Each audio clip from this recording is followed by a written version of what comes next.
We're close to that now.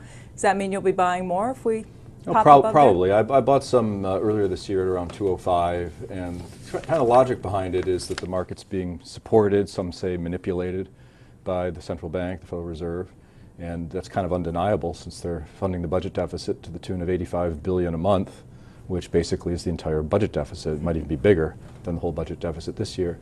So it has support, direct support for the bond market. You can't really love bonds at 2%, but I don't think there's much risk in the low twos on the 10-year, and I think that's pretty likely that they're going to stay range-bound as they have been for quite some time, thanks to the Federal Reserve's policies.